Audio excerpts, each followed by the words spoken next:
May I now request Justice A.K. Sinha, Judge of the Supreme Court of Nepal, who for the first time I met at a colloquium on ethics in the legal professions, which I was referring to a while ago, a few years ago. And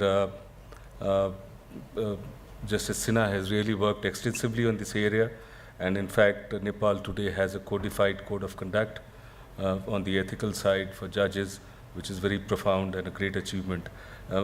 May I request Justice A.K. Sinha to kindly pay his tribute. Thank you, Manoj.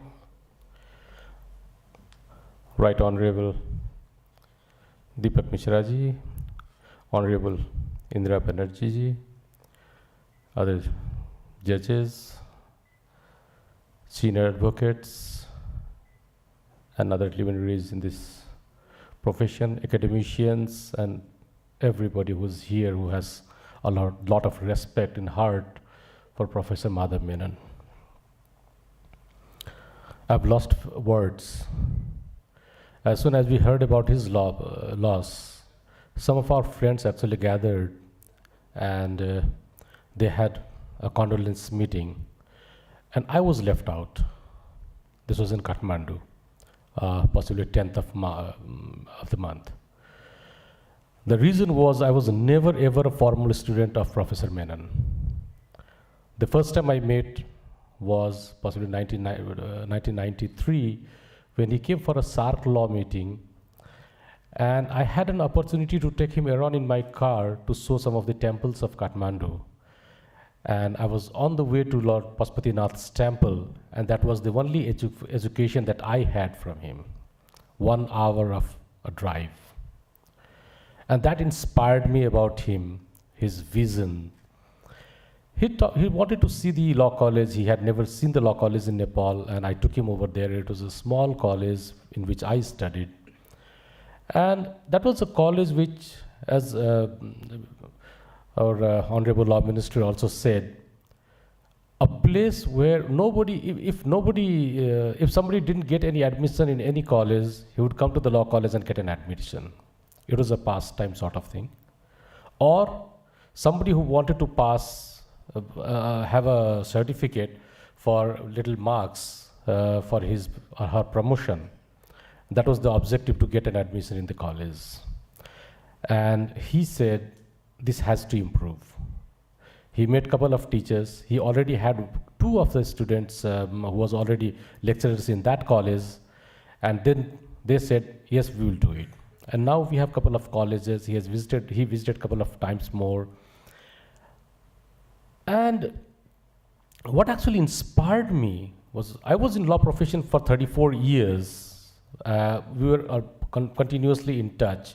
And every time I met him, he used to ask me, are you still continuing with the court practices? And I said, yes, of course. And he said, do not leave that, because that's the litigation is one thing that I don't want you people to leave. You should not be a corporate lawyer writing company minutes. Writing company minutes and writing contract documents are certainly great things for the development of the country, but that's not enough. For a lawyer, you have to think beyond that. That's how things went on and on. We used to meet possibly in every 3 or 4 years or 5 years sometimes in conferences or seminars. And every time I met, I always took this opportunity to take him around to the temples, because that was the only time I got to spend that valuable time of one-to-one inside a car, talking about all those legal educations, legal professions. And then there was a conflict in the country, 10 years of very, very difficult time. I'm standing here because of the grace of God only, because I was shot once in my car, wrong place in a wrong time, not a target. And after that, when I met him, I told Professor Menon when I met, I said, I survived. And they said, you survived for good cause. You have a lot of things to do.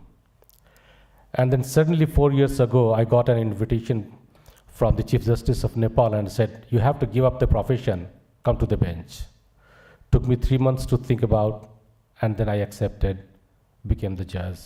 And then I called him up and said, sir, I'm a judge now, judge of Supreme Court. He said, okay, that's fine. We have got a lot of things to do and talk about. And after that, possibly it was the first time I met what the Manoj just said. We met at the Lloyd's College. I just see Mr. Theriani here. He was very kind to invite me there. I was there as one of the judges in the mooting competition. And then we spent some of the time and we talked about how the constitution was drafted. Nepal spent about 9 years after the conflict and after the peace deal with the rebel party then. And it took 9 years, and there was a constitution which everybody thought that it was a constitution of compromise. And that's the word I actually told Professor Menon, that we have got a constitution that is of a compromise. I do not know how long it's going to work. And so it's up to you people to make it work.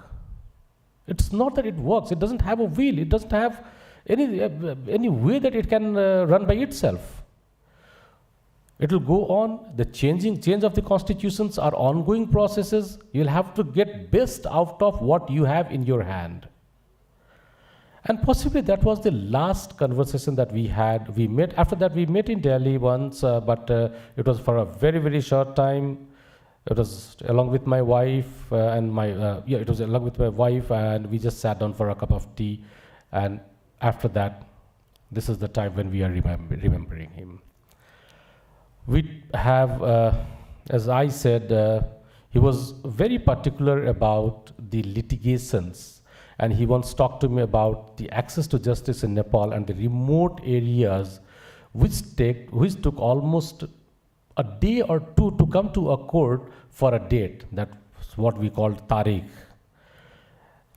He said, can you find out a way so that those people in those remote areas are not required to come to the Supreme Court after a travel of almost 7 days sometimes?